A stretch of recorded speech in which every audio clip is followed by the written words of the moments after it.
Chapter number 19, ICAI Study Material Questions. Illustration number 1. A chartered accountant in practice has been suspended from practice for a period of 6 months and he had surrendered his certificate of practice for the said period. During the said period of suspension, though the member did not undertake any audit assignments, he undertook representation assignments for income tax, whereby he would appear before the tax authorities in his capacity as a chartered accountant. Undertaking tax representation work. A CA not holding certificate of practice cannot take up any other work because it would be violation of relevant provisions of the Chartered Accountant Act 1949. In case a member is suspended and is not holding certificate of practice, he cannot in any other capacity take up any practice separable from his capacity to practice as a member of the institute. This is because once a person becomes a member of the institute, he is bound by the provisions of the CA Act 1949 and its regulations. If he appears before the income tax authorities, he is only doing so in his capacity as a chartered accountant and a member of the institution.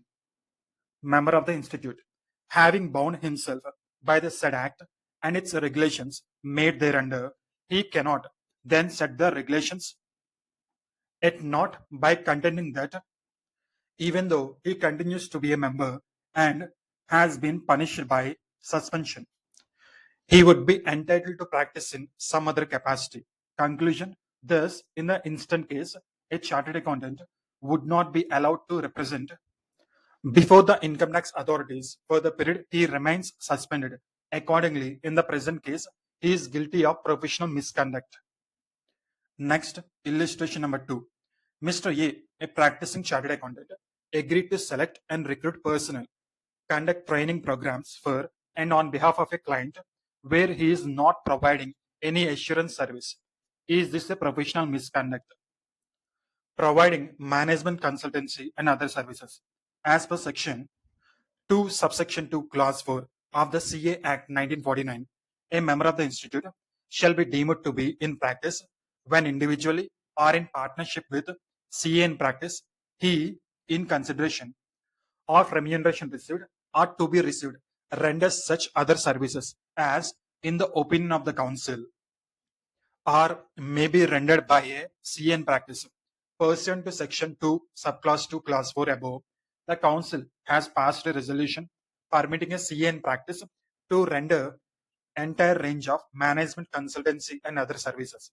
The definition of the expression management consultancy and other services includes personal recruitment and selection. Personal recruitment and selection includes development of human resources, including designing and conduct of training programs, work study, job description, job evaluation, and evaluation of workloads. Conclusion. Therefore, Mr. A is not guilty of professional misconduct. Next, illustration number 3.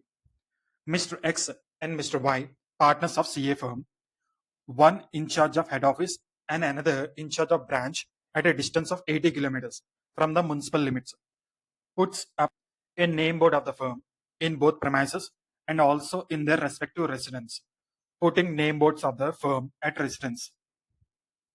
The council of the institute has decided that with regard to use of name board, there will be no bar to the putting up of a name board in the place of residence of a member with the designation of CA, provided it is a nameplate or board of an individual member and not of the firm. In the given case, partners of XY and Co. put up a name board of the firm in both offices but not in their respective residences. Conclusion. Thus, the chartered accountants are guilty of a misconduct. Distance given in the question is not relevant for deciding the factor. Next illustration, illustration number 4. Mr. K, CA practicing as a sole proprietor, has an office in the suburbs of Chennai. Due to increase in the income tax assessment work, he opens another office near the income tax office, which is within the city and at a distance of 30 kilometers from his office in the suburb. For running the new office, he has employed a retired income tax commissioner who is not a chartered accountant. Maintenance of branch office in the same city.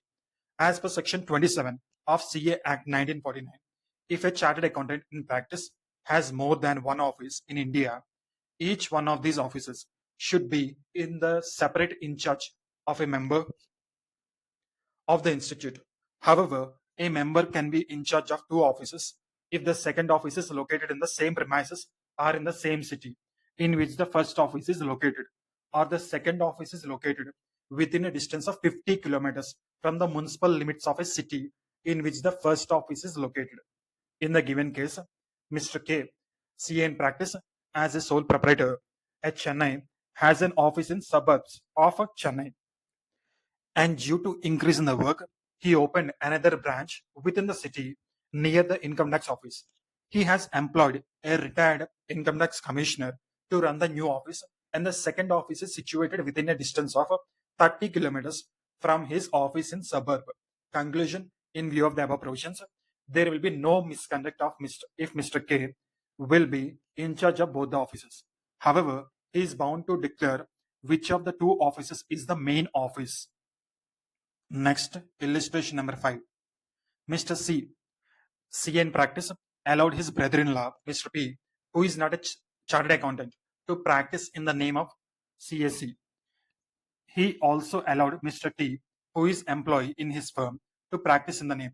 Whether Mr. C is correct in allowing his brother-in-law, Mr. P, and Mr. T, employee of his firm, to practice in his name, allowing to practice in chartered accountant's name, as per Clause 1 of Part 1 to the first schedule to the CA Act 1949. That means Schedule 1, Part 1, Clause 1.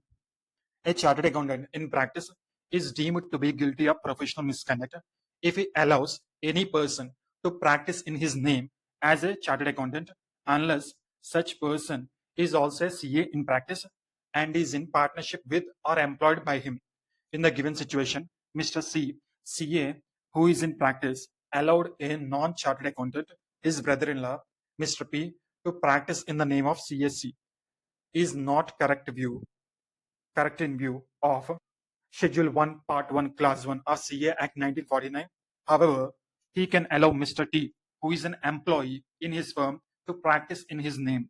Conclusion: thus CAC will be held guilty of professional misconduct for allowing Mr. P, who is not a chartered accountant, to practice in his name as a CA as per Schedule 1, Part 1, Clause 1. Next, illustration number 6. Mr. Qureshi, CA, in practice died in a road accident. His widow proposes to sell the part practice of her husband to Mr. Pardeshi, chartered accountant, for 5 lakhs. The price also includes a right to use the firm name Qureshi and Associates. Can widow of Qureshi sell the practice? And can Mr. Pardeshi continue to practice in that name as a proprietor? Sale of goodwill. With reference to Schedule 1, Part 1, Clause 2 to CA Act 1949, the Council of the Institute of Chartered Accountants of India considered whether the goodwill of a proprietary concern of a CA can be sold to another member who is otherwise eligible after the death of the proprietor.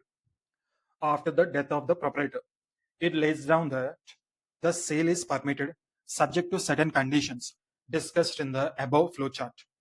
It further resolved that the legal heir of the deceased member has to obtain the permission of the council within an year of the death of the proprietor concerned. Conclusion: thus, in the given case, the widow of Mr. Qureshi, who has proposed to sell the practice for 5 lakhs, is in effect proposing the sale of goodwill. Thus, the act of Mrs. Qureshi is permissible and Mr. Pardeshi can continue to practice in that name as a proprietor. Next illustration 7.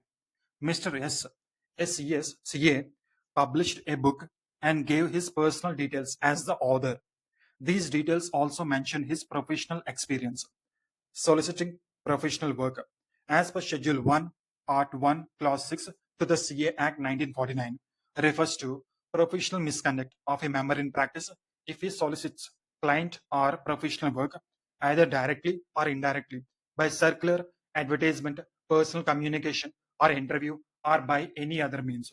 Therefore, members should members should not adopt any indirect methods to advertise their professional practice with a view to gain publicity and thereby solicit clients or professional work.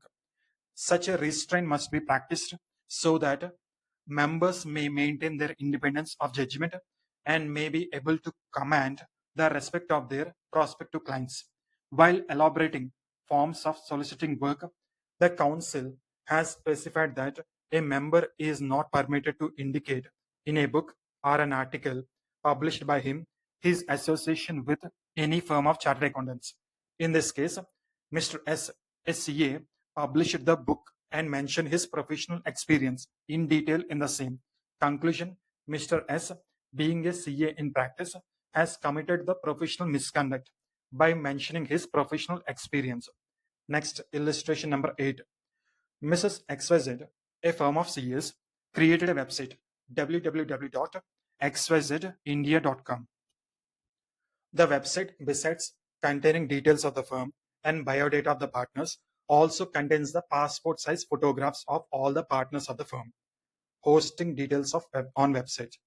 As per detailed guidelines of the ICAI laid down in Schedule 1, Part 1, Clause 6 to the CA Act 1949, a chartered accountant of the firm can create its own website using any format subject to guidelines. However, the website should be so designed that it does not solicit clients or professional work and should not amount to direct or indirect advertisement. The guidelines of the ICAI to allow a firm to put up the details of the firm, biodata of the partners, and display of the passport size photograph. Conclusion: in the case of Messrs. XYZ, all guidelines seems to have been complied and there appears to be no violation of CA Act 1949 and its regulations. Next, illustration 9. Mrs. LMN, a firm of chartered accountants, responded to a tender from a state government for computerization of land revenue records. For this purpose, the firm also paid 50,000 as earnest deposit as part of the terms of the tender. Responding to tenders as per Schedule 1, Part 1, Clause 6 or to the CA Act 1949 lays down guidelines for responding to tenders, etc. As per the guidelines, if a matter relates to any services other than audit, members can respond to any tender. Further, in respect of a non-exclusive area, members are permitted to pay reasonable amount towards earnest money or security deposits. However, on having received complaint or instance of exorbitant EMD, earnest money deposit or deposit, the Ethical Standards Board may look into the matter on case-to-case basis. Conclusion: in the instant case, since computerization of land revenue records does not fall within exclusive area for chartered accountants, Mrs. LMN can respond to the tender as well as deposit 50,000 as earnest deposit and shall not have committed any professional misconduct. Next, illustration number 10. Mr. Honest, a CA in practice, wrote 2 letters to Mrs. XY Chartered Accountants, a firm of chartered accountants, requesting them to allot him some professional work. As he did not have a significant practice or clients, he also wrote a letter to Mrs. ABC, a firm of chartered accountants, for securing professional work. Mr. Clever, another CA, informed ICAI regarding Mr. Honest's approach to secure the professional work. Is Mr. Honest wrong in soliciting professional work? Securing professional work. As per Schedule 1, Part 1, Clause 6 to the CA Act 1949 states that a chartered accountant in practice shall be deemed to be guilty of misconduct if he solicits clients or professional work either directly or indirectly by a circular, advertisement, personal communication, or interview, or by any other means, provided that nothing herein contained shall be construed as preventing or prohibiting any CA from applying or requesting for or inviting or securing professional work from another CA in practice. Such a restraint has been put so that members maintain their independence of judgment and may be able to command respect from their prospective clients. Conclusion: in the given case, Mr. Honest wrote letters only to other CS, Mrs. XY and Mrs. ABC, requesting them to allot some professional work to him, which is not prohibited under Clause 6, as explained above. Thus, Mr. Honest has not committed any professional misconduct by soliciting professional work. Next, illustration number 11. A practicing CA uses a visiting card in which he designates himself, besides as chartered accountant, as a tax consultant. Tax consultant, Section 7 of CA Act 1949, read with Schedule 1, Part 1, Clause 7 to the said Act, prohibits advertising of professional attainments or services of a member. It also restrains a member from using any designation or expression other than that of a chartered accountant in documents through which the professional attainments of the member would come to the notice of the public. Under the clause, use of any designation or expression other than CA for a CA in practice on professional documents, visiting cards, etc., amounts to a misconduct unless it be a degree of university or a title indicating membership of any other professional body recognized by the central government or the council. Conclusion: thus, it is improper to use designation tax consultant since neither it is a degree of a university established by the law in India or recognized by the central government, nor it is a recognized professional membership by the central government or the council. Illustration number 12. B, a CA in practice, is a partner in 3 firms. While printing his personal letterheads, B gave the names of all the firms in which he is a partner. Advertisement of professional attainments. As per Schedule 1, Part 1, Clause 7 to CA Act 1949, prohibits advertising of professional attainments or services of a member. It also restrains a member from using any designation or expression other than that of a chartered accountant in documents through which the professional attainments of the member would come to the notice of the public. Even a member is not permitted to specify the date of setting up of the practice or establishment of the firm on letterheads. However, there is no prohibition for printing names of all the 3 firms on the personal letterheads in which a member holding certificate of practice is a partner. Conclusion: thus, B is not guilty of any misconduct under the CA Act 1949. Next, illustration number 13.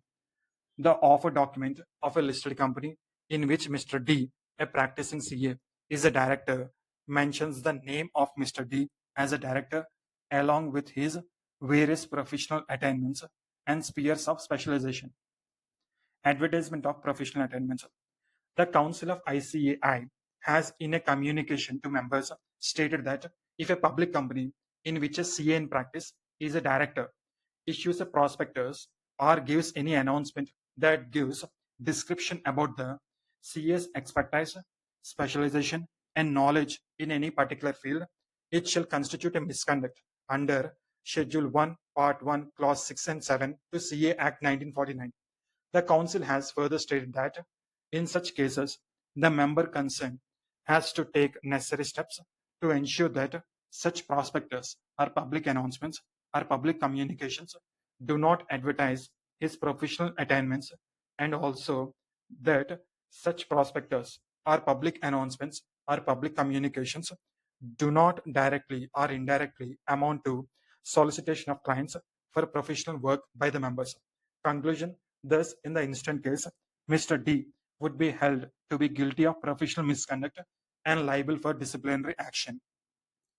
Next, illustration number 14. A CA in practice, empaneled as insolvency professional IP, has mentioned the same on his visiting cards, letterheads, and other communications also. A person residing in his neighborhood has filed a complaint for professional misconduct against the said member for such mention of IP using designation of insolvency professional.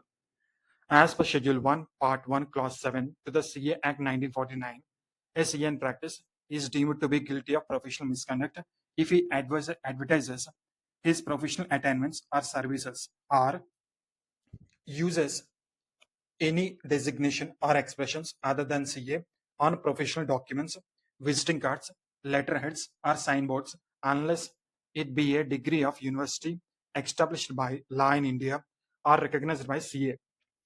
or a title indicating membership of the ICAI or of other institution that has been recognized by the central government or may be recognized by the council. Here, a CA empaneled as insolvency professional IP can mention insolvency professional on his visiting cards, letterheads, and other communication, as this is a title recognized by the central government in terms of Schedule 1, Part 1, Clause 7 to the CA Act 1949.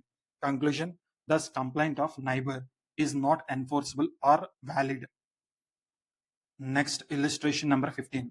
Mr. X, a CA, accepted his appointment as tax auditor of a firm under Section 44AB of the Income Tax Act 1961 and commenced the tax audit within 2 days of his appointment, since the client was in a hurry to file return of income before the due date. After commencing the audit, Mr. X realized his mistake of accepting this tax audit without sending any communication to the previous tax auditor.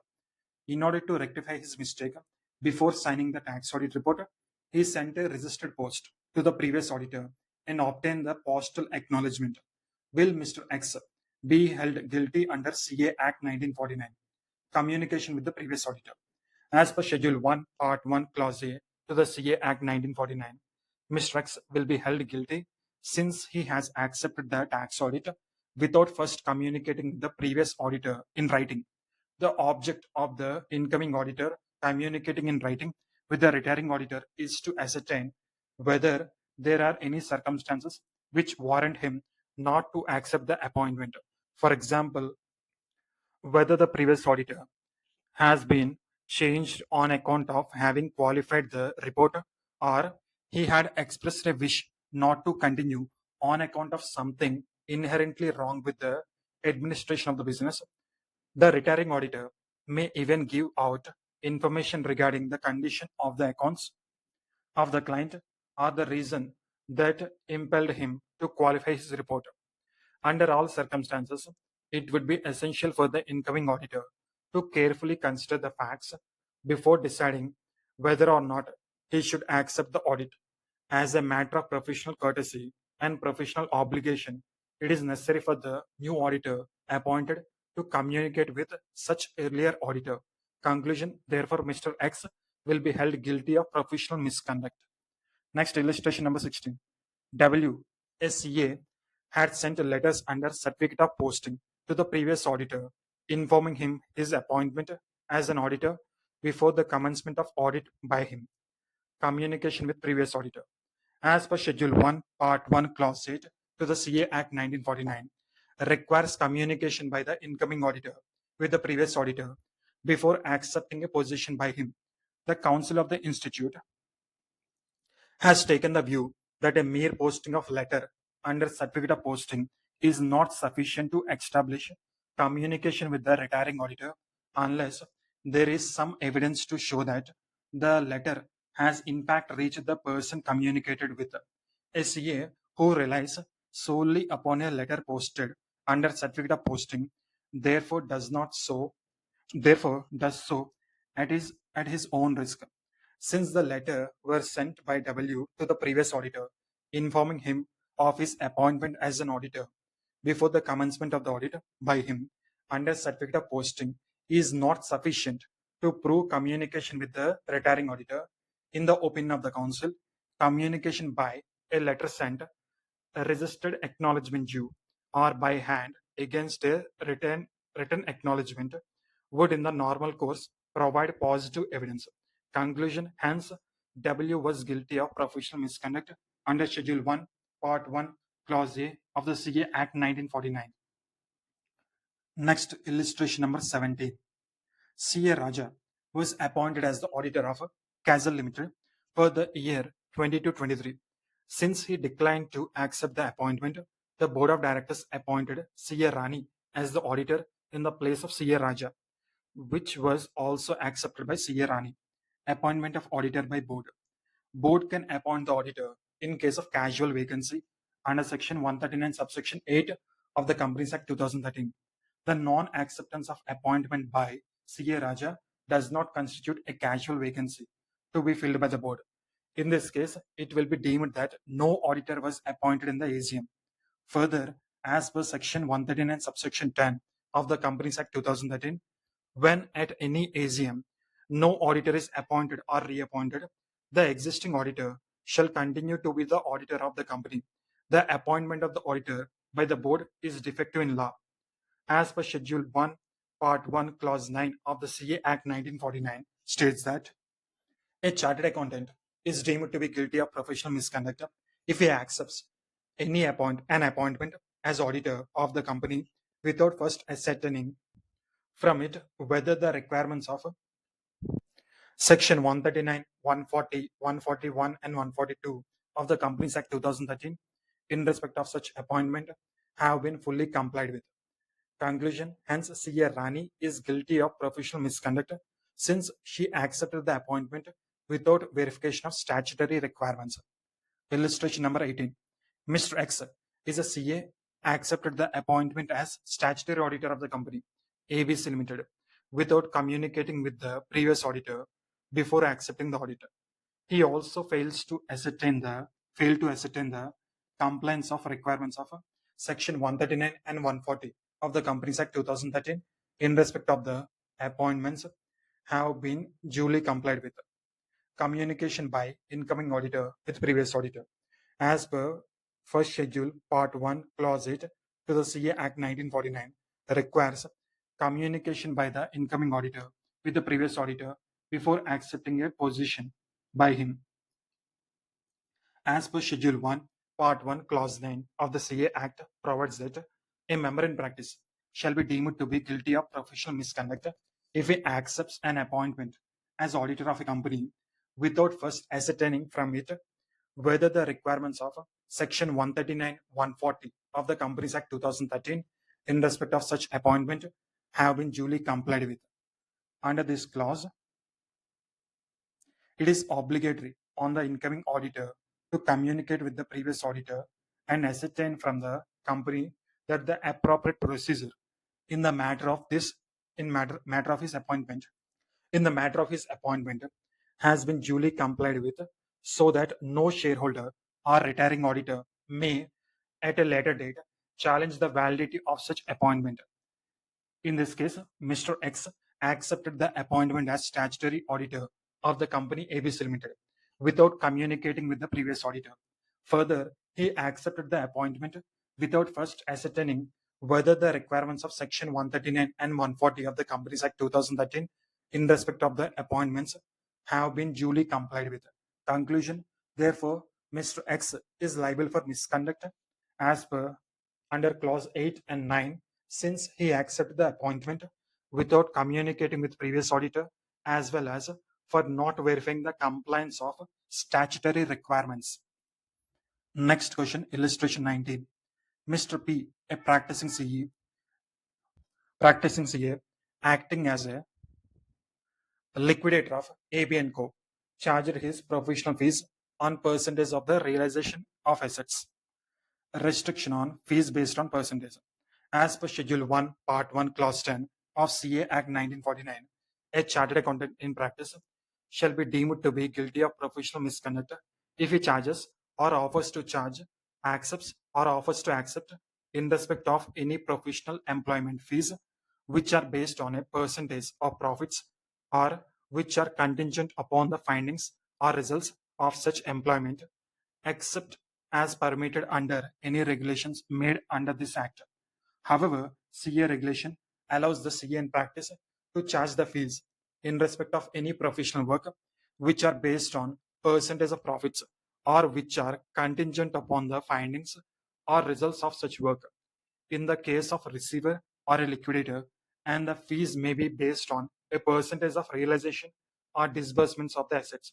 In the given case, Mr. P, a practicing CA, has acted as a liquidator of AB & Co and charged his professional fees on percentage of the realization of assets. Conclusion: therefore, Mr. P shall not be held guilty of professional misconduct as he is allowed to charge fees on percentage of the realization of assets being a liquidator. Next, illustration number 20. A CA holding certificate of practice and having 4 article clerks registered under him accepts appointment as a full-time lecturer in a college. Also, he becomes a partner with his brother in a business. Examine him, examine his conduct in light of CA Act 1949 and the regulations thereunder. Specific permission to be obtained. As per Schedule 1, Part 1, Clause 11 to the CA Act 1949, debars a CA in practice from engaging in any business or occupation other than the profession of chartered accountancy unless permitted by the Council of the Institute so to engage. This clause, in effect, has empowered the Council of the Institute to permit CAs in practice to engage in any other business or occupation considered fit and proper. Accordingly, the Council has formulated regulations, Regulation 190A and 191 to the CA Regulations 1988 to provide a basis for consideration considering applications of CAs seeking permission to engage in any other business or occupation. A member can accept full-time lectureship in a college only after obtaining the specific and prior approval of the council, as also becoming a partner in a business with his brother would require specific permission. Conclusion: thus the CA chartered accountant is liable for professional misconduct since he fails to obtain specific and prior approval of the council in each case. Next, illustration number 21. Mr. A practicing CA, took over as the executive chairman of a software company on 1st April 2023. On 10th April 2023, he applied to the council for permission. Specific permission to be obtained as per first schedule, part 1, clause 3 to the CA Act 1949.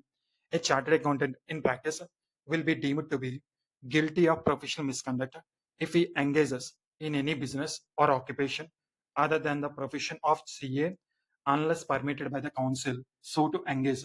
In the instant case, Mr. A took over as the executive chairman on 1st April 2023 and applied for permission on 10th April 2023. On the basis of these facts, he was engaged in other occupation between the period 1st April 2023 and 10th April 2023 without the permission of the council.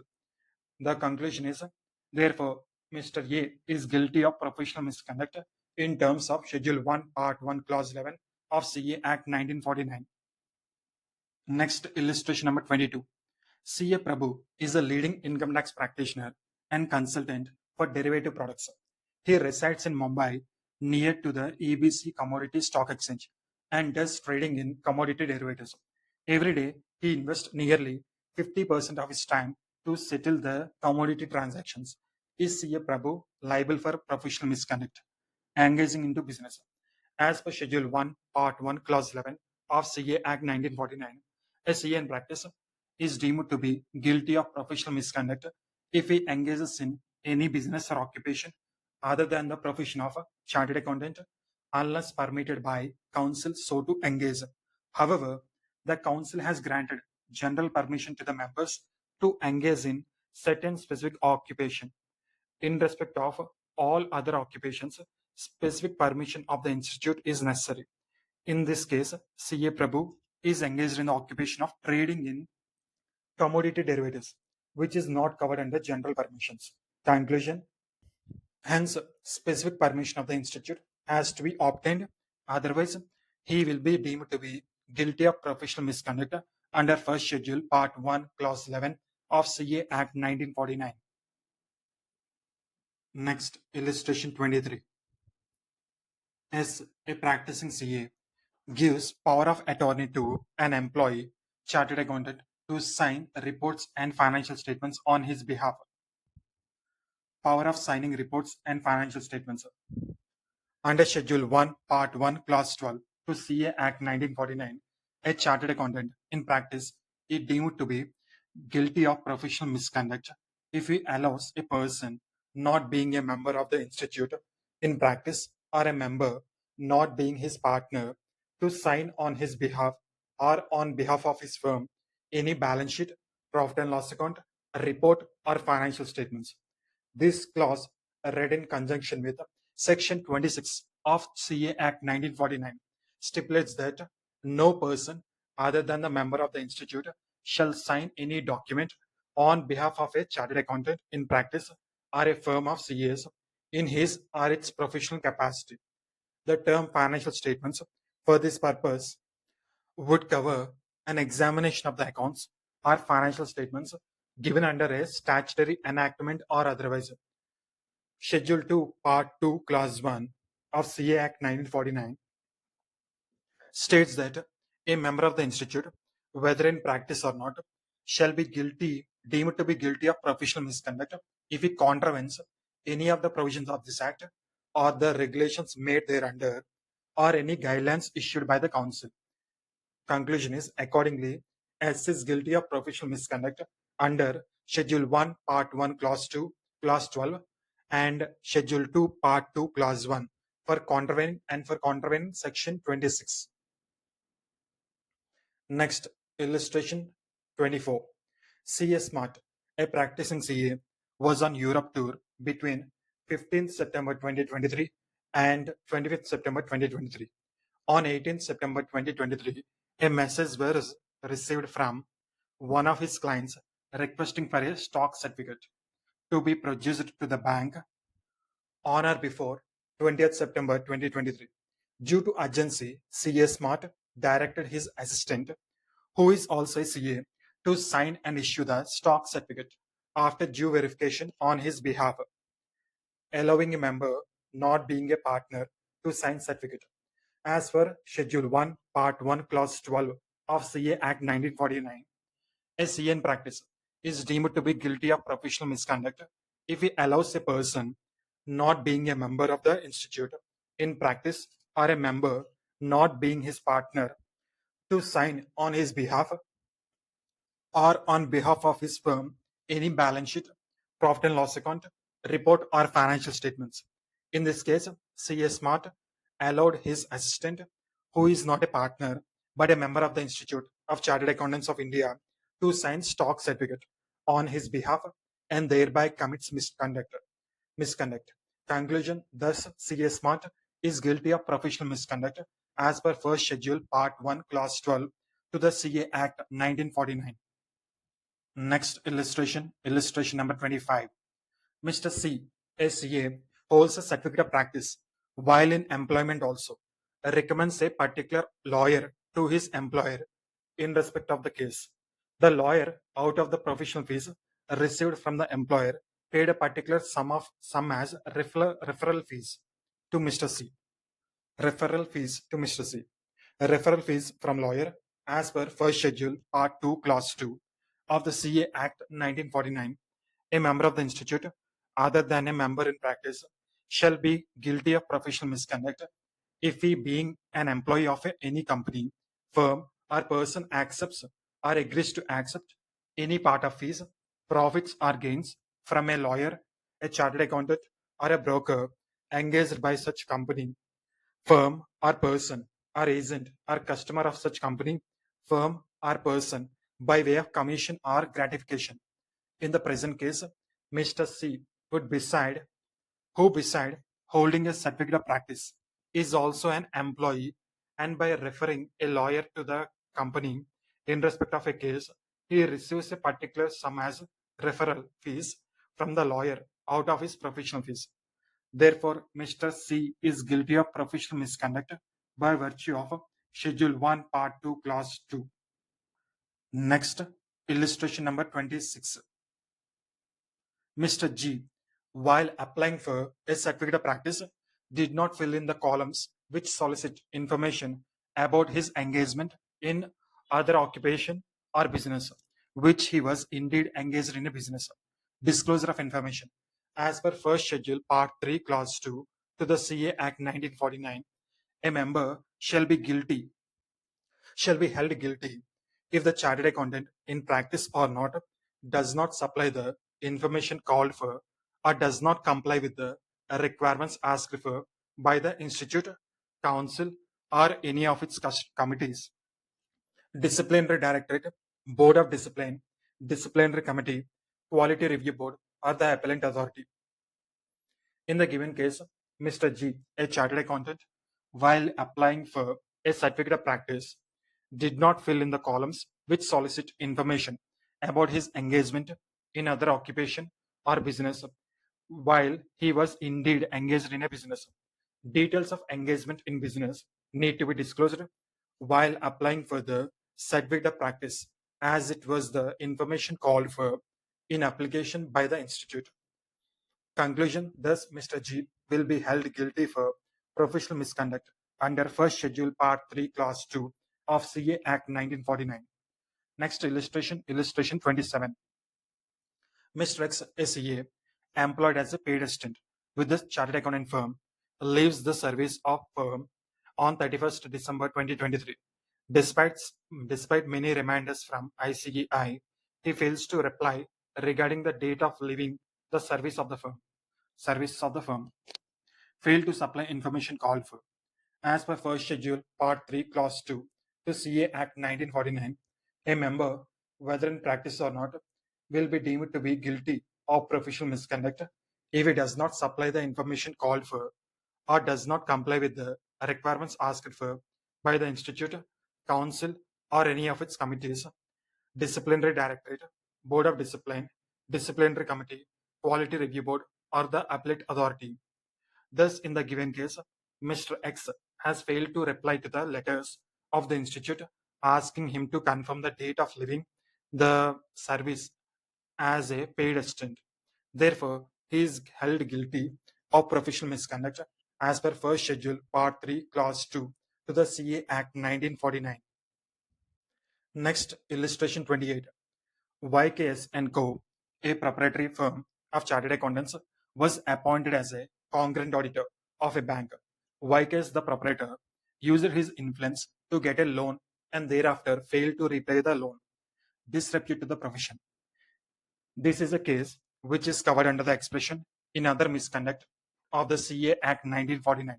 As per First Schedule, Part 4, Clause 2 to the CA Act 1949, a member of the Institute, whether in practice or not, shall be deemed to be guilty of other misconduct if he, in the opinion of the Council, brings disrepute to the profession or the Institute as a result of his action, whether or not related to his professional work. Here, the CA is expected to maintain the high standards of integrity even in his personal affairs, and any deviation from these standards calls for disciplinary action.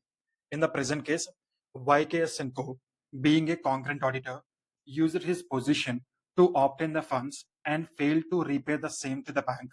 This brings disrepute to the profession of CA. This act of YKS & Co. is not pardonable. Conclusion: therefore, YKS & Co. will be held guilty of other misconduct under First Schedule, Part 4, Clause 2 to the CA Act 1949. Next, illustration number 29. Mr. P, a CA, was invited by the Chamber of Commerce to present a paper in a symposium on the issues facing Indian leather industry. During the course of his presentation, he shared some of the vital information of his client's business under the impression that it will help the nation to compete with other countries at international level. Disclosure of client's information. As per Second Schedule, Part 1, Clause 1 to CA Act 1949, deals with professional misconduct relating to disclosure of information by a CA in practice relating to the business of his client to any person other than his client without the consent of his client or otherwise than as required by any law for the time being in force would amount to breach of conduct. The Code of Ethics further clarifies that such a duty continues even after the completion of the assignment. The CA may, however, disclose the information in case it is required as a part of performance of his professional duties. In the given case, Mr. PH has disclosed vital information of his client's business without the consent of the client under the impression that it will help the nation to compete with other countries at international level. Thus, it is a professional misconduct covered by Schedule 2, Part 1, Clause 1 to CA Act 1949. Next, illustration number 30. Mr. J, a chartered accountant, during the course of audit of Messrs. XYZ Limited, came to know that that the company has taken a loan of 10 lakhs from Employee Provident Fund. The said loan was not reflected in books of accounts. However, the auditor ignored this information in his report. Failure to disclose material facts. As per second schedule, part 1, clause 5 to CA Act 1949, a chartered accountant in practice will be held liable for misconduct if he fails to disclose a material fact known to him, which is not disclosed in the financial statements, but disclosure of which is necessary to make the financial statements not misleading. In this case, Mr. J has come across information that a loan of 10 lakhs has been taken by the company from Employees Provident Fund. This is contravention of rules and the said loan has not been reflected in the books of accounts. Further, this material fact has also to be disclosed in the financial statements. The very fact that Mr. J has failed to disclose this fact in his report, he is attracted by the provisions of professional misconduct under clause 5 of part 1 second schedule. Mr. J will be liable of professional misconduct under Schedule 2, Part 1, Clause 5 of CA Act 1949. Next, illustration 31. A practicing CA was appointed to represent a company before the tax authorities.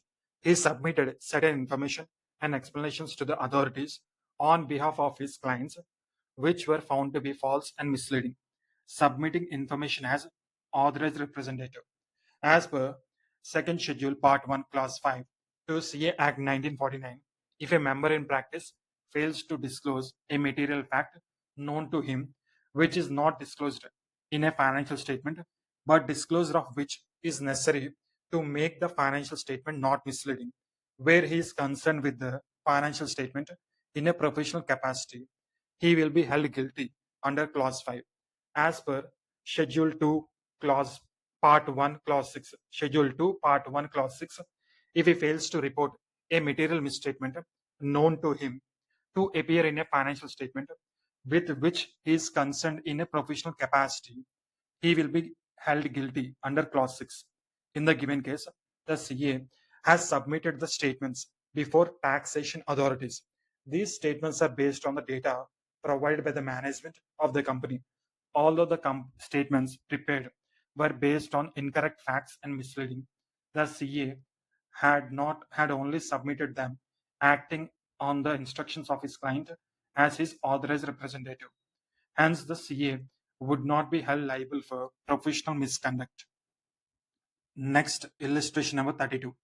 CSC, who conducted statutory audit of Haryana Daily New Era, certified the circulation figures based on the Management Information System report (MIS) report without examining the books of accounts.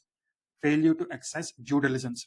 As per Schedule 2, Part 1, Clause 7 of CA Act 1949, a CA in practice is deemed to be guilty of professional misconduct if he does not exercise due diligence or is grossly negligent in the conduct of his professional duties. In the instant case, CAC did not exercise due diligence and is grossly negligent in the conduct of his professional duties, since he certified the circulation figures without examining the books of accounts. To ascertain the number of paid copies, of verification of remittances from the agents, credit allowed to the agents for unsold copies returned, examination of books of accounts is essential. Further, certification of circulation figures based on statistical information without cross verification with financial records amounts to gross negligence and failure to exercise due diligence. Hence, CSC is guilty of professional misconduct as per Schedule 2, Part 1, Clause 7 of CA Act 1949. Next illustration 33. Mr. D, a practicing CA, did not complete his work relating to the audit of the accounts of a company and has not submitted his audit report in due time to enable the company to comply with the statutory requirements, not exercising due diligence. As per second schedule, part 1, clause 7 of CA Act 1949, a chartered accountant in practice is deemed to be guilty of professional misconduct if he does not exercise due diligence or is grossly negligent in the conduct of his professional duties. It is vital clause which unusually gets attracted whenever it is necessary to judge whether the accountant has honestly and reasonably discharged his duties. The expression negligence covers a wide field and extends from the frontier of frauds to collateral minor negligence, where a chartered accountant had not completed his work relating to the audit of accounts, a company, and had not submitted his audit report in due time to enable the company to comply with the statutory requirements in this regard. He was guilty of professional misconduct under Clause 7. Since Mr. D has not completed his audit work in time and consequently could not submit audit report in due time and consequently company could not comply with statutory requirements. Therefore, the auditor is guilty of professional misconduct under second schedule part 1 clause 7 to the CA Act 1949. Next illustration number 34. Mr. A chartered accountant, was the auditor of A Limited. During the financial year 22-23, the investment appeared in the balance sheet of the company of 12 lakhs and was the same amount as in the last year. Later on, it was found that the company's investments were only 25,000, but the value of investments was inflated for the purpose of obtaining higher amount of bank loan. Grossly negligent in conduct of duties. As per second schedule, part 1 of CA Act, a chartered accountant in practice shall be deemed to be guilty of professional misconduct if he certifies or submits in his name or in the name of his firm a report of an examination of financial statements, unless the examination of such statements and the related records has been made by him or by a partner or by an employee in his firm or by any CA in practice. Under Clause 2, does not exercise due diligence or is grossly negligent in conduct of his professional duties under Clause 7, or fails to obtain sufficient information which is necessary for expression of an opinion, or its exceptions are sufficiently material to negate the expressions of an opinion under Clause 8.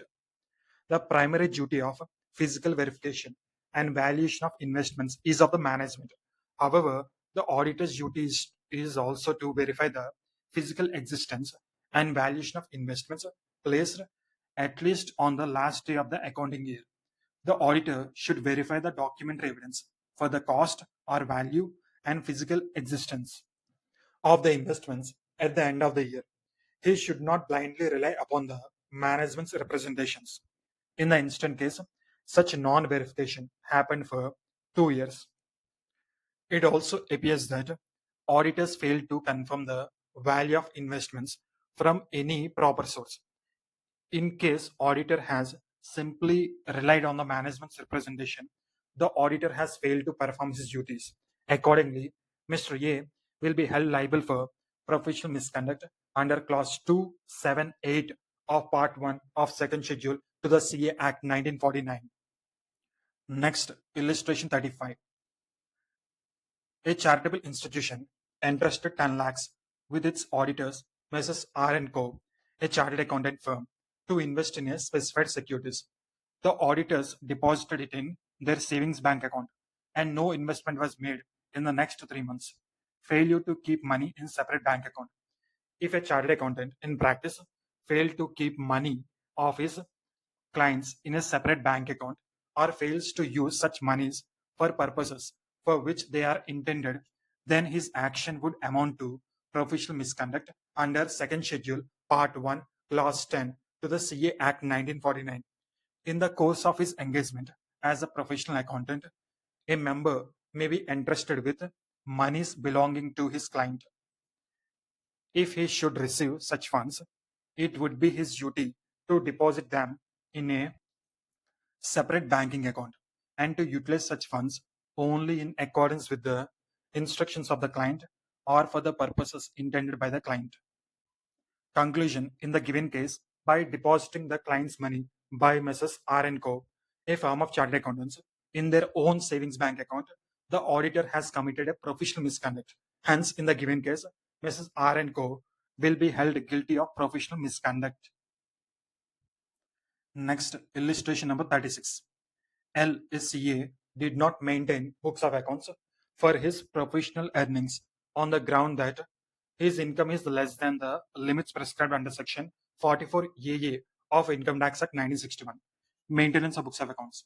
As per Council General Guidelines 2008, under Chapter 5 on Maintenance of Books of Accounts, it is specified that if a CA in practice or a firm of chartered accountants of which he is partner fails to maintain and keep in respect of his or its professional practice proper books of accounts, including cash book and ledgers, he is deemed to be guilty of professional misconduct. Accordingly, it does not matter whether Section 44AA of Companies Act 1961 applies or not. Conclusion: hence, Mr. L is guilty of professional misconduct. Next, illustration number 37. A member of the institute shall not accept in a year more than the specified number of tax audits under Section 44AB of the Income Tax Act. Mr. G is a partner in Messrs. XYZ & Co., a firm of chartered accountants with 6 partners. During the assessment year 22-23, Mr. G along had signed 290 tax audit reports consisting of both corporate and non-corporate assessees. Ceiling limit for signing the tax audit reports. As per Council General Guidelines 2008, a member of the institute in practice shall not accept in a financial year more than the specified number of tax audit assignments under Section 44AB of the Income Tax Act 1961. It is also provided further that where any partner of a firm of chartered accountants in practice accepts one or more tax audit assignments in his individual capacity, the total number of such assignments which may be accepted by him shall not exceed the specified number of tax audit assignments in the aggregate. In the case of a firm of chartered accountants in practice, the specified number of tax audit assignments means 60 tax audit assignments per partner in a firm in a financial year, where in respect of the corporate or non-corporate assessees. Further, as per clarifications issued by the Institute on tax audit assignments, tax audit reports may be signed by the partners in any manner whosoever in accordance with the specified tax audit limits.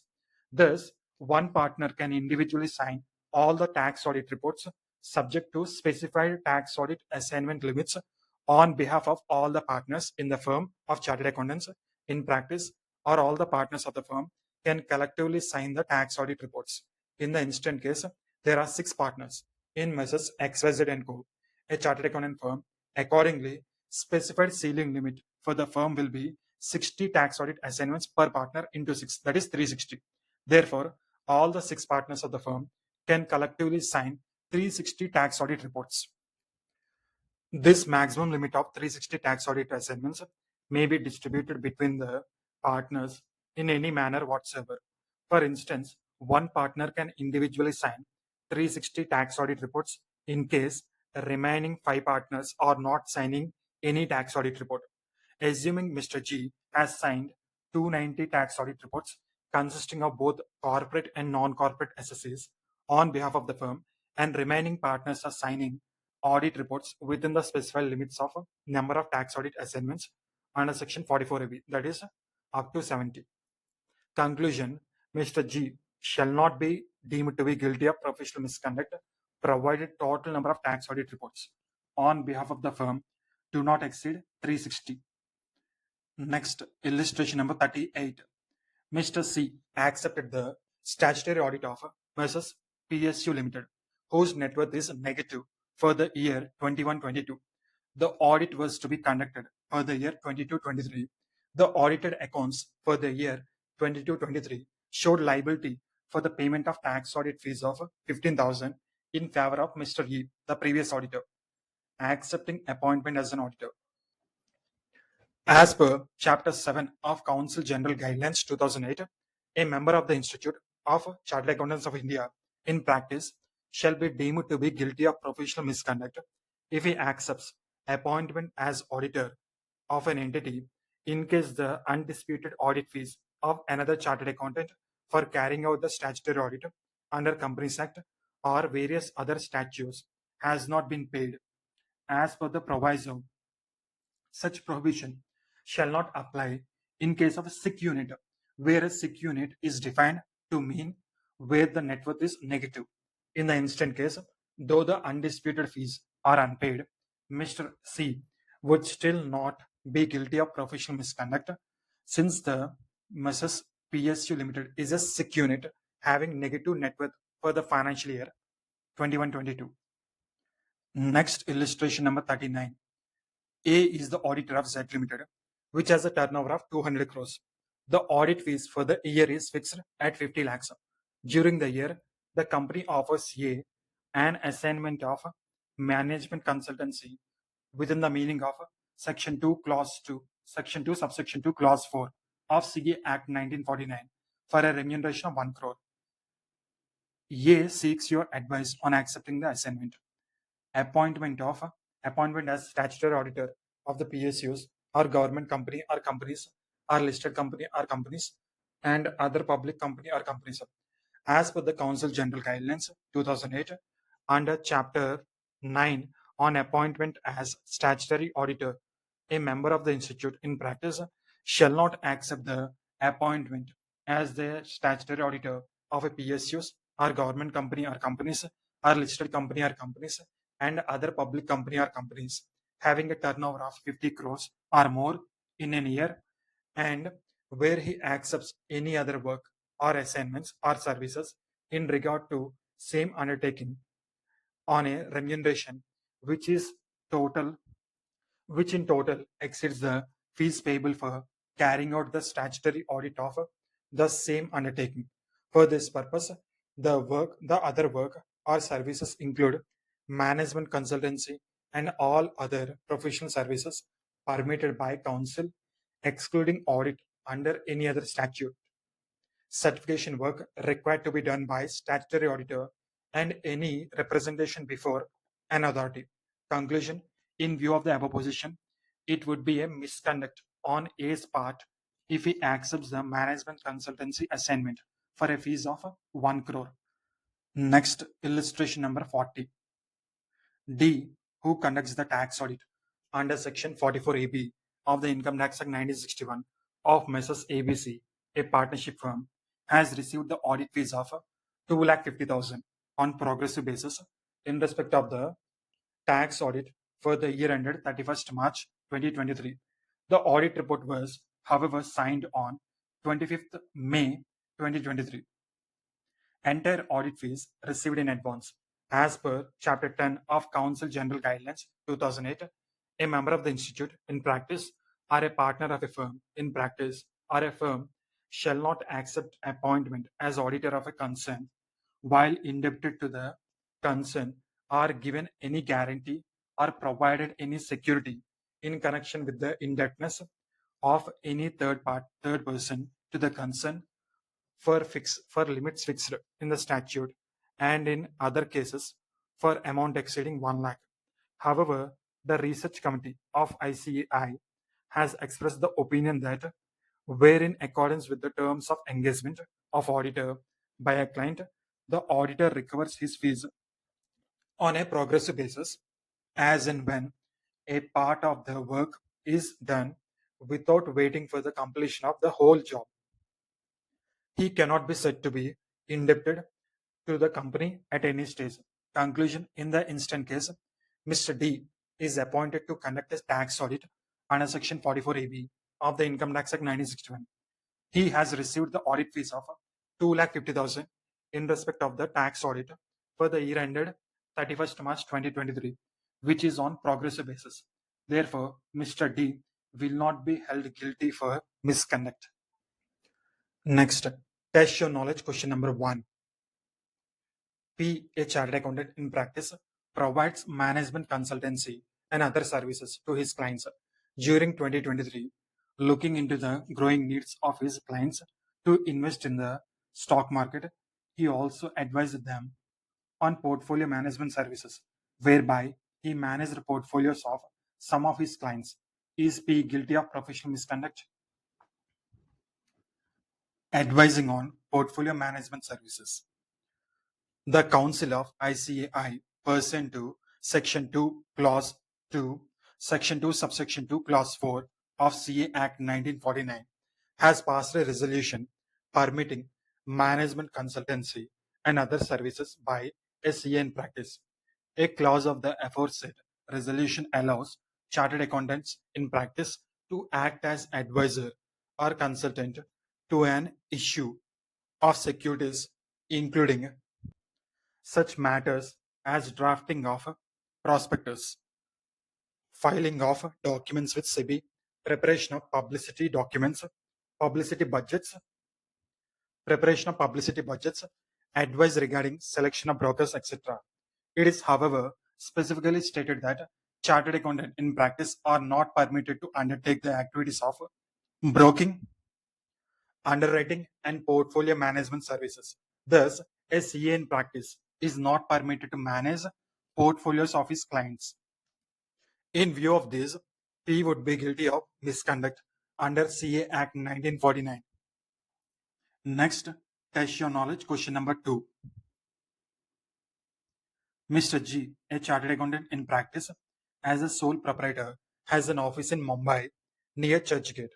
Due to increase in professional work, he opens another office in a suburb of Mumbai, which is approximately 80 kilometers away from the municipal limits of the city. For running the new office, he employs 3 retired income tax officers. Is Mr. G guilty of professional misconduct? In terms of Section 27 of CA Act 1949, if a chartered accountant in practice has more than one office in India, each of these offices should be in separate in charge of a member of the institute. There is, however, an exemption for the above if the second office is located in same premises in which the first office is located, or the second office is located in the same city in which the first office is located, or the second office is located within a distance of 50 kilometers from the municipal limits of a city in which the first office is located. Since the second office is situated beyond 50 kilometers of municipal limits of Mumbai city, he would be liable for committing a professional misconduct. Next, test your knowledge. Question number 3. Write a short notes on other misconduct. Other misconduct. Other misconduct has been defined in part number 4 of first schedule and part number 3 of the second schedule. These provisions empower the council to inquire into any misconduct of a member, even it does not arise out of his professional work.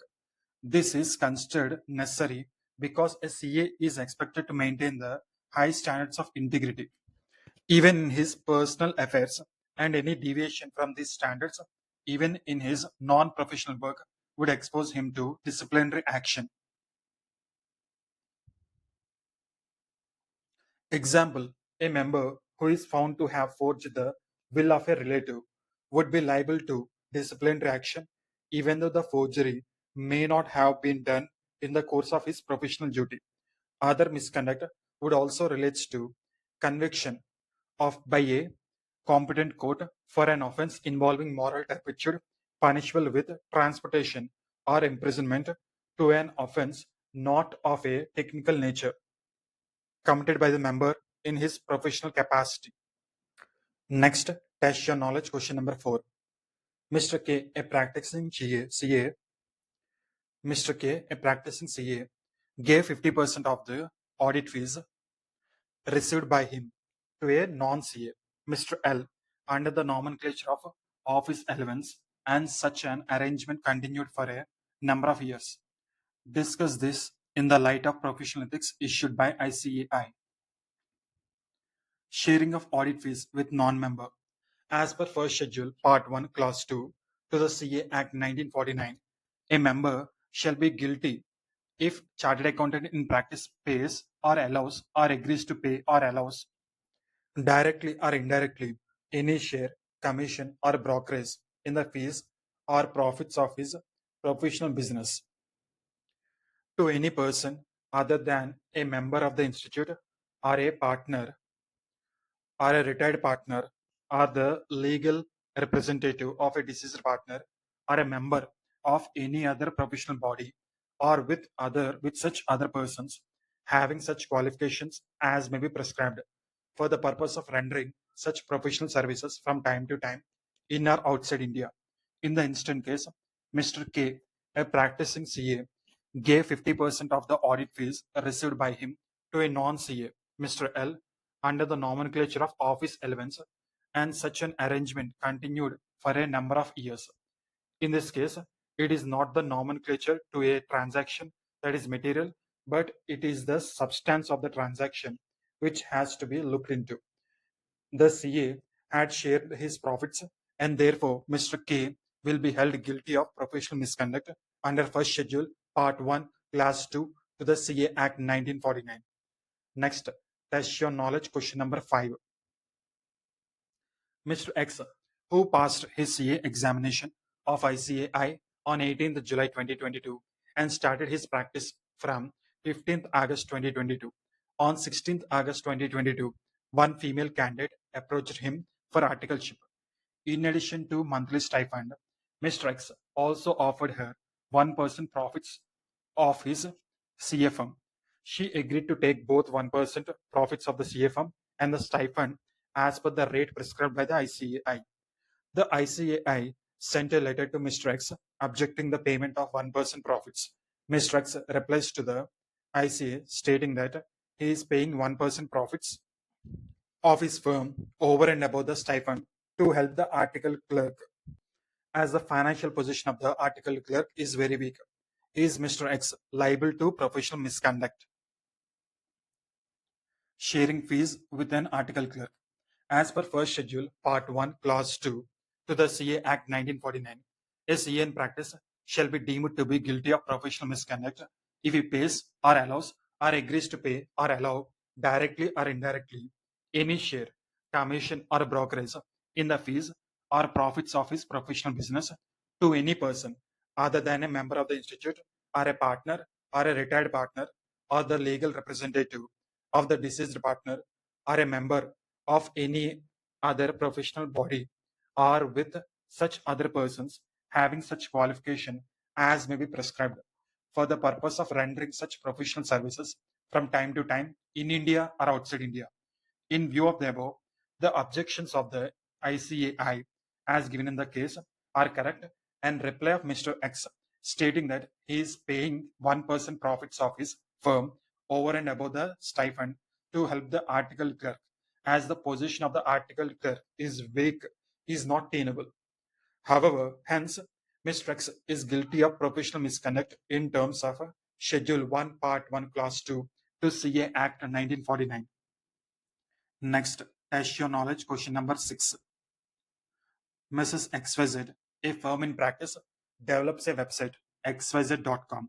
The color chosen for the website was a very bright green, and the website was to run on push technology, where the names of the partners of the firm and the major clients were to be displayed on the website without any disclosure obligation from any regulator. Is this website in compliance with guidelines issued by ICAI in this regard? Posting of particulars on website. The Council of the Institute had approved posting of particulars on website by CA in practice under First Schedule Part 1 Clause 6 to the CA Act 1949, subject to the prescribed guidelines. The relevant guidelines in the context of the website hosted by Mrs. XYZ are: no restriction on the colors used in the website. The websites are run on pull technology and not on push technology. Names of the clients and fees charged not to be given.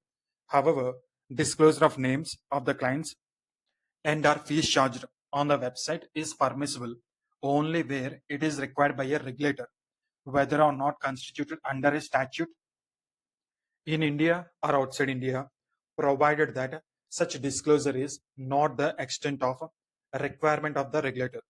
Where such disclosure of names of the client and or fees charged is made on the website, the member of the firm shall ensure that it is mentioned on the website in italics below such disclosure itself that this disclosure is in terms of the requirements of name of the regulator having jurisdiction in, name of the country or area where such a regulator has jurisdiction, wide rule or directive, etc., under which the disclosure is required by the regulator. In view of the above, Mrs. XYZ would have no restriction on the colors used in the website, but failed to satisfy the other two guidelines. Thus, the firm would be liable for professional misconduct since it would amount to soliciting work by advertisement. Next, test your knowledge question number 7. A partner of a firm of chartered accountants during a TV interview handed over a biodata of his firm to the chairperson. Such biodata detailed the standing of the international firm with which the firm was associated. It also detailed the achievements of the concerned partner and his recognition as an expert in the field of taxation in the country. The chairperson read out the said biodata during the interview, discussed whether this action by chartered accountant would amount to misconduct or not. As per First Schedule Part 1, Clause 6 to CA Act 1949, prohibits solicitation of a client or professional work either directly or indirectly by circular, advertisement, personal communication, or interview, or by any other means, since it shall constitute professional misconduct. The biodata was handed over to the chairperson during the TV interview by the CA, which included details about the firm and the achievements of the partner as an expert in the field of taxation. The chairperson simply read out the same in detail about association with the international firms, as also the achievements of the partner and his recognition as an expert in the field of taxation. Such an act would definitely lead to the promotion of the firm's name and publicity thereof, as well as of the partner, and as such, the handing over of the biodata cannot be approved. The partner would be held guilty of professional misconduct under First Schedule Part 1, Clause 6 to the CA Act 1949. Next, test your knowledge question number 8. An advertisement was published in a newspaper containing the photograph of Mr. X, a member of the institute, wherein he was congratulated on the occasion of the opening ceremony of his office. Publishing an advertisement containing photograph. As per First Schedule, Part 1, Clause 6 to the CA Act 1949, a chartered accountant in practice shall be deemed to be guilty of professional misconduct if he solicits clients or professional work, either directly or indirectly, by a circular, advertisement, personal communication, or interview, or by any other means. In the given case, Mr. X published an advertisement in a newspaper containing his photograph on the occasion of the opening ceremony of his office. On this context, it may be noted that the advertisement which had been put in by the member is quite prominent. If soliciting of work is allowed, the independence and forthrightness of the chartered accountant in the discharge of duties cannot be maintained. The above, therefore, amounts to soliciting professional work by advertisement directly or indirectly. Mr. X would be therefore held guilty under First Schedule Part 1, Clause 6 to the CA Act 1949. Next question. Mr. X, a CA and the proprietor of X & Co., wrote several letters to the Assistant Registrar of Cooperative Societies stating that though his firm was on the panel of auditors, no audit work was allotted to the firm, and further requested him to look into the matter. Soliciting professional work. As per First Schedule, Part 1, Clause 6 to the CA Act 1949, a CA in practice shall be deemed to be guilty of professional misconduct if he solicits clients or professional work either directly or indirectly by a circular, advertisement, personal communication, or interview, or by any other means. In the given case, Mr. X, a chartered accountant and proprietor of Mr. X & Co., wrote several letters to the Assistant Registrar of Cooperative Societies requesting for allotment of audit work. In similar cases, it was held that chartered accountant would be guilty of professional misconduct under First Schedule, Part 1, Clause 6 to the CA Act 1949. The writing of continuous letters to ascertain the reasons for not getting the work is quite all right, but in case such either amount to request for allowing the work, then Mr. X will be liable for professional misconduct. Consequently, X would therefore be held guilty under First Schedule, Part 1, Clause 6 to the CA Act 1949. Test your knowledge question number 9. A practicing CA uses a visiting card in which he designated himself as cost accountant besides a chartered accountant. Is this a misconduct? Cost accountant. As stated in the illustration given in Clause 7 with reference to the tax consultant, this would also constitute misconduct under Section 7 of the CA Act, read with Clause 7, Part 1, First Schedule to the CA Act 1949. A CA in practice cannot use any other designation other than a CA. Nevertheless, a member in practice may use any other letters or descriptions indicating membership of accountancy bodies which have been approved by the council. Thus, it is improper for a CA to state in his documents that he is a cost accountant. However, as per CA Act 1949, the council has resolved that the members are permitted to use letters indicating membership of the Institute of Cost Accountants of India, but not the designation cost accountant. Next, test your knowledge question number 10. Mr. Nigel, a CA in practice, delivered a speech in the national conference organized by Ministry of Textiles. While delivering the speech, he told to the audience that he is a management expert and his firm provides service of taxation and audit at reasonable rates. He also requests the audience to approach his firm of chartered accountants for these services, and at the request of the audience, he also distributed his business cards and telephone numbers of his firm to those in the audience. Comment.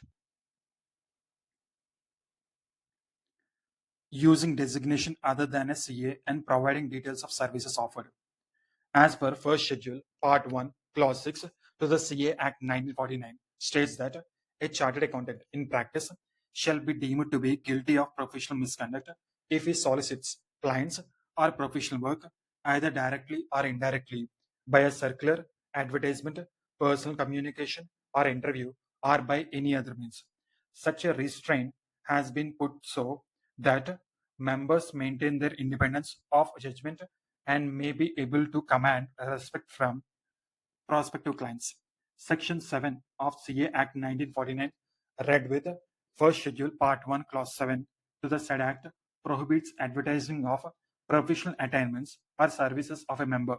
It also restrains a member from using any designation or expression other than that of a CA in documents through which the professional attainments of the member would come to the notice of the public.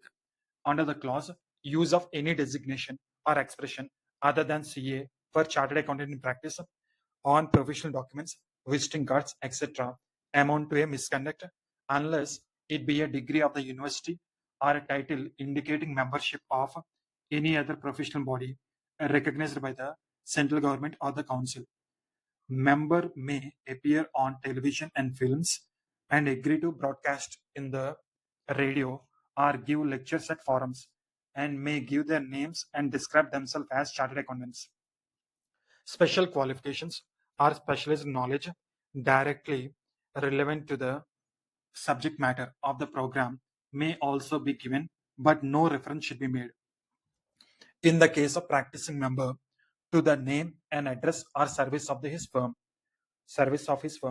what he may say or write must not be promotional of his or his firm, but must be an objective professional view of the topic under consideration. Thus, it is improper to use designation management expert since neither it is a degree of the university established by law in India or recognized by the central government, nor it is a recognized professional membership by the central government or the council. Therefore, he is deemed to be guilty of professional misconduct under both clauses, clause number 6 and clause number 7, as he has used the designation management expert in his speech, and also he has made references to the services provided by his firm of chartered accountants at reasonable rates. Distribution of cards to audience is also misconduct in terms of clause number 6.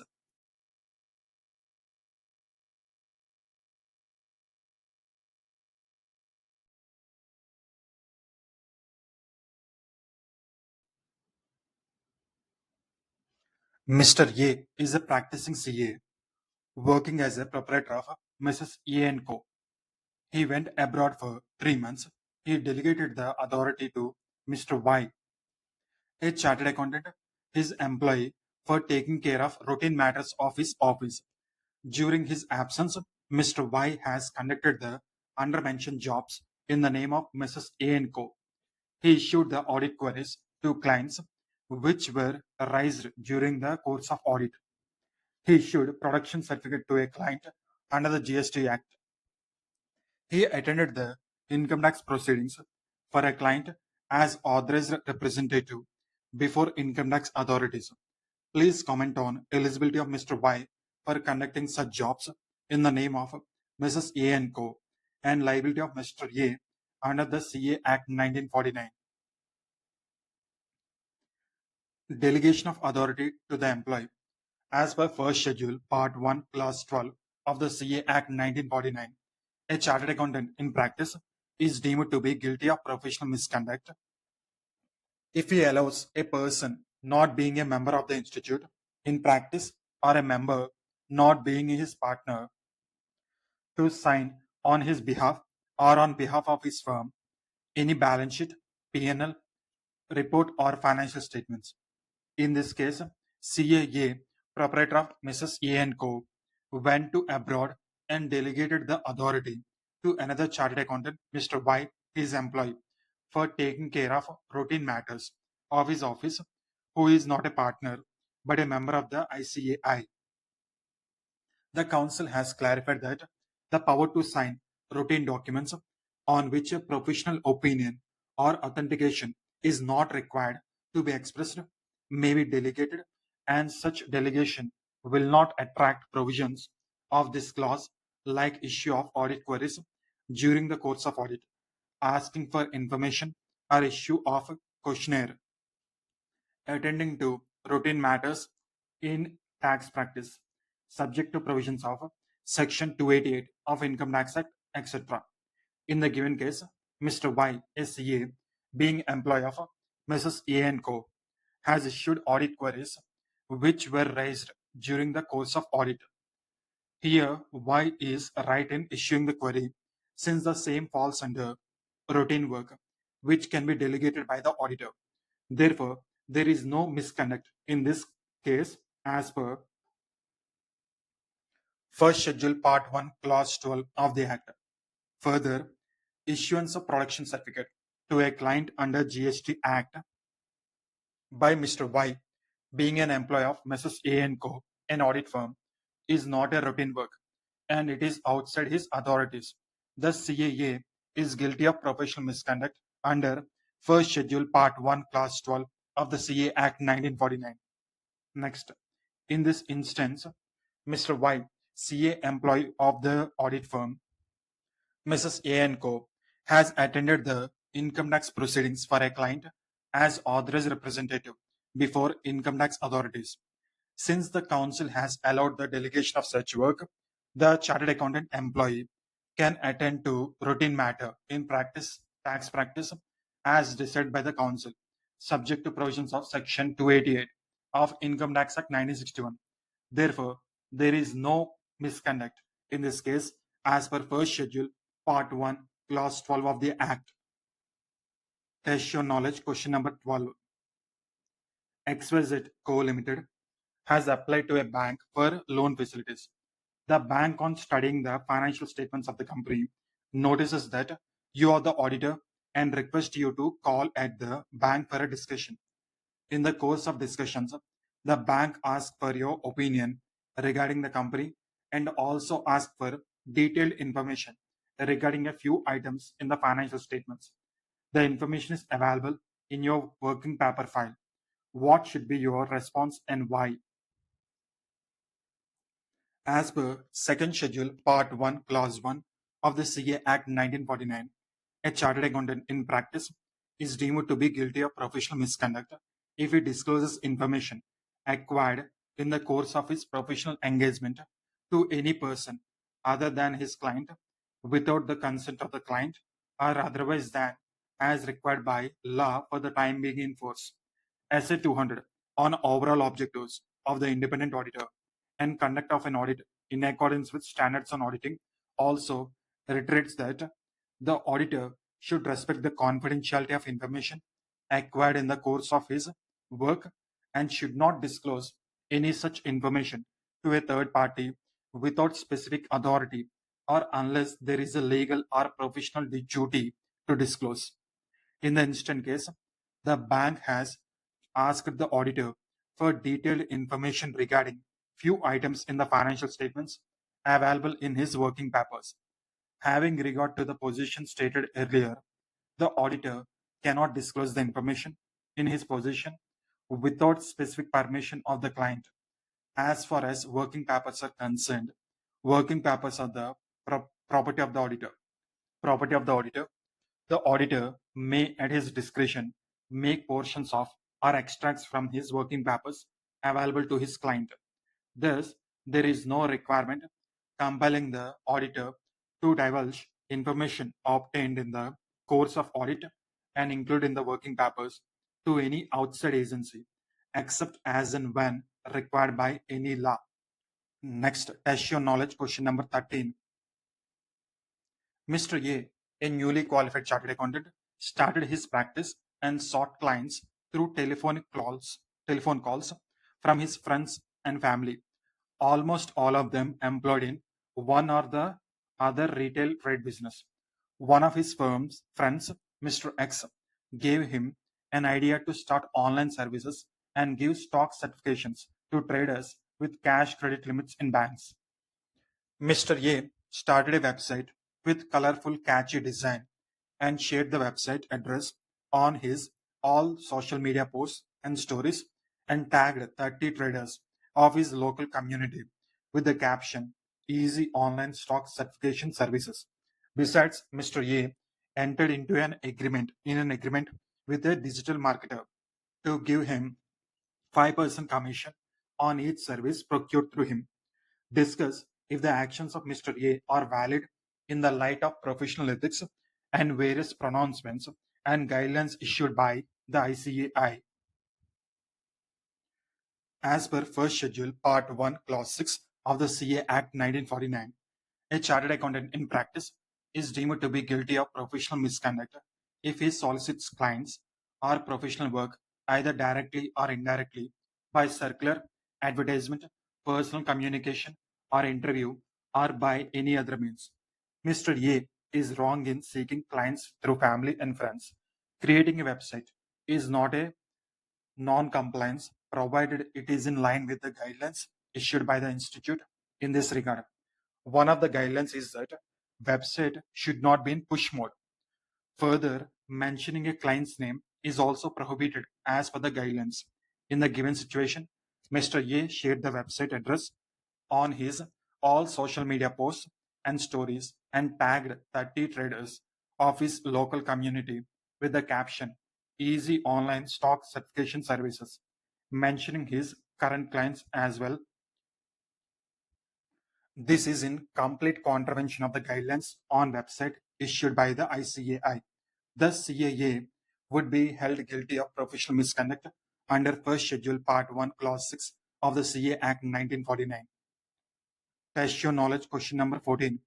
Mr. D, a practicing CA, is appointed as a director solicitor in XYZ Private Limited. After 1 year of appointment, Mr. D resigned as the director and accepted the statutory auditor position of the company. Is Mr. D right in accepting the auditor's position? As per Second Schedule Part 1, Clause 4 of the CA Act 1949, a CA in practice is deemed to be guilty of professional misconduct if he expresses his opinion on financial statements of any business or enterprise in which he, his firm, or a partner in his firm has a substantial interest. Section 141 of Companies Act 2013 specifically prohibits a person from auditing the accounts of a company in which he is an officer or employee. Although the provisions of the aforesaid section are not specifically applicable in the context of the audits performed under other statutes, example tax audit, at the underlying principle of independence of mind is equally applicable in those situations also. Therefore, the council's views are clarified in the following situations.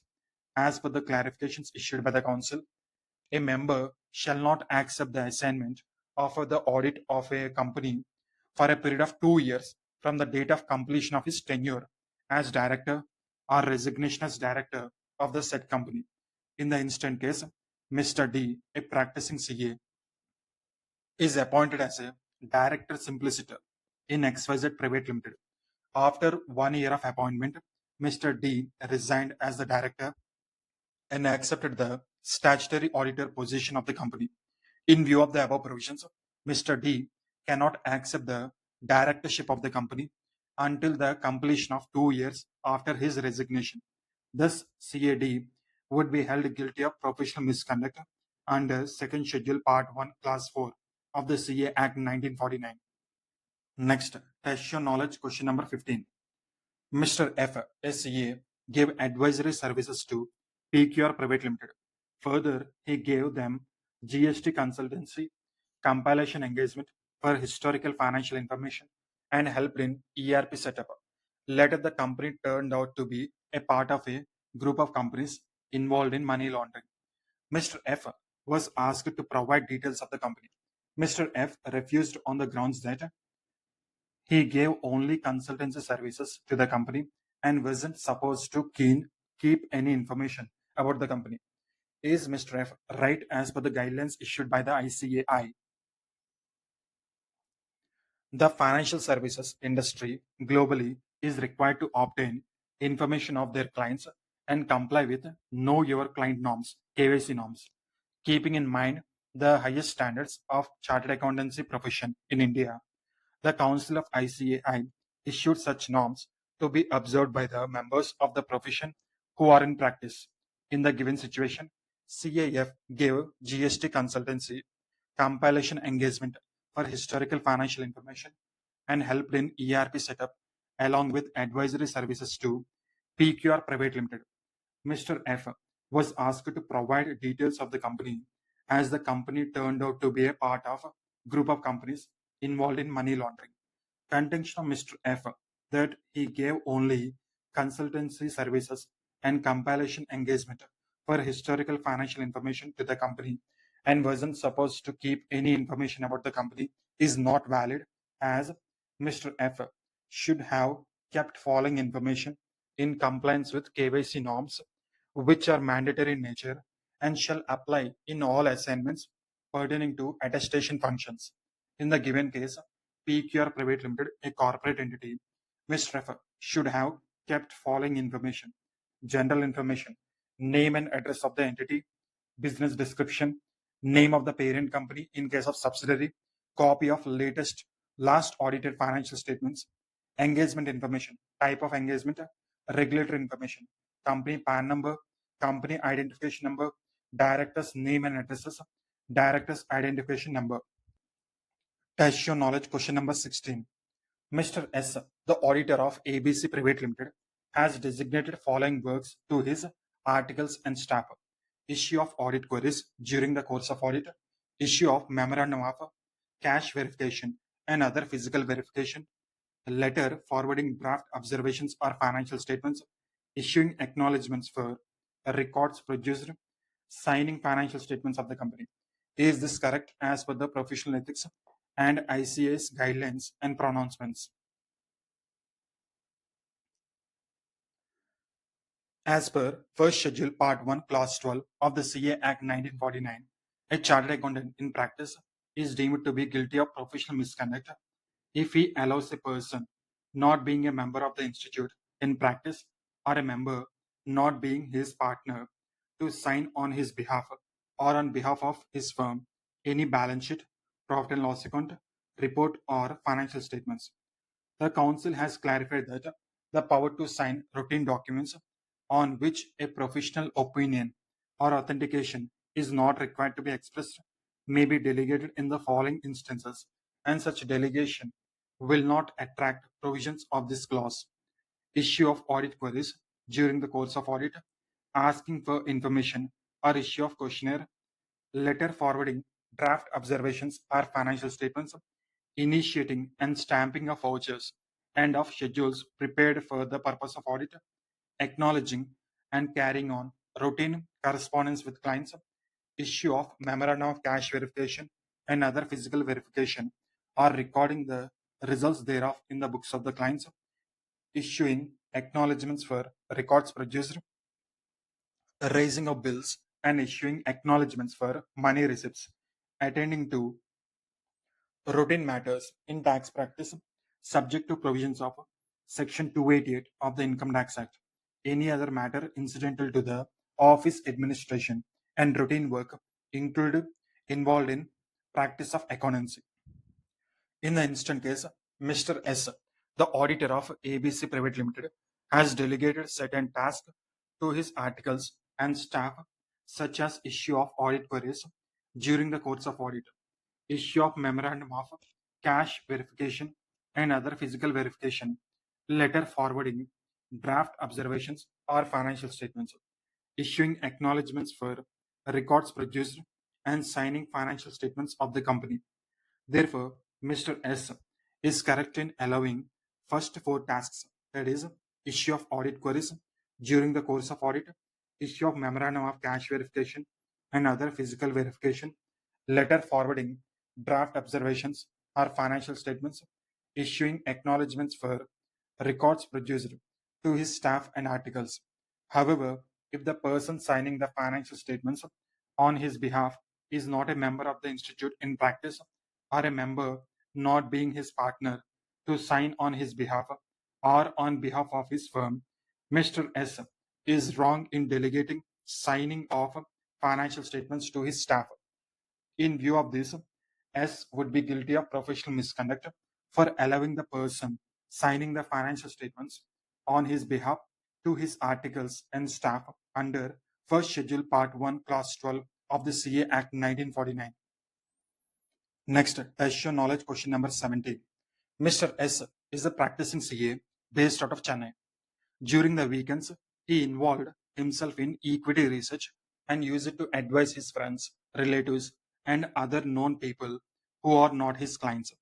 Apart from this, he was also involved as a paper setter for accountancy subject in the school in which he studied. He also owned agriculture land and was doing agriculture during his free time. During the year 2021, heavy losses were incurred in agriculture activity due to natural calamities and misfortune, and he lost almost all of his wealth and became undischarged insolvent. After a few court hearings, finally in the year 2023, he was declared discharged insolvent and obtained a certificate from the court stating that his insolvency was caused by misfortune without any misconduct of his part. You are required to comment on the above situation with reference to CA Act 1949 and schedules thereto, especially from the point of Section 8, entry of name in register of members. Given situation can be visualized in following parts. Mr. S should use it to involve himself in equity research and use it to advise his friends, relatives, and other known people. As per the recent decisions taken by the Ethical Standards Board of ICAI, a chartered accountant in practice may be an equity research advisor, but he cannot publish a retail report as it would amount to other business or occupation. In the given case, though Mr. S is involved in doing equity research and in advising people, it is clear that he does not publish any retail report of his research. Hence, this act of Mr. S shall not make him guilty of professional misconduct. Next, Mr. S is involved in paper setting for the accountancy subject in the school where he studied. He also owns agriculture land and does agriculture activities as per First Schedule Part 1 Clause 11 of CA Act 1949 and Regulation 190A of Chartered Accountancy Regulations. A chartered accountant in practice is deemed to be guilty of professional misconduct if he engages in any business or occupation other than the profession of chartered accountant, unless permitted by the council so to engage. Further, Regulation 190A mentions that permissions granted generally to engage in certain category of occupations for which no specific permission of council is required. Those cases include violation of papers, acting as a paper setter, head examiner, or a moderator for any examination, owning agricultural land, and carrying out agricultural activities. Therefore, in the given case, the activities of Mr. S as a paper setter and involvement in agricultural activity do not make him guilty of professional misconduct. Mr. S was discharged insolvent, disabilities for the purpose of membership. Section 8 of the Chartered Accountant Act 1949 enumerates the circumstances under which a person is debarred from having his name entered in or borne on the register of members if he, being a discharged insolvent, has not obtained from the court a certificate stating that his insolvency was caused by misfortune without any misconduct on his part. Here, it may be noted that a person who has been removed from membership for a specified period shall not be entitled to have his name entered in the register until the expiry of such period. In addition, failure on the part of a person to disclose the fact that he suffers from any one of the aforesaid mentioned disabilities would constitute professional misconduct. The name of a person who is found to have been subject to any time subject at any time to any of the disabilities discussed in section 8 can be removed from the register of members by the council. In the given case, it is clearly stated that Mr. S was discharged insolvent and he has also obtained from the court a certificate stating that his insolvency was caused by misfortune without any misconduct on his part. Hence, Mr. S has not violated the provisions of Section 8 and he is not debarred from having his name entered in the register of members.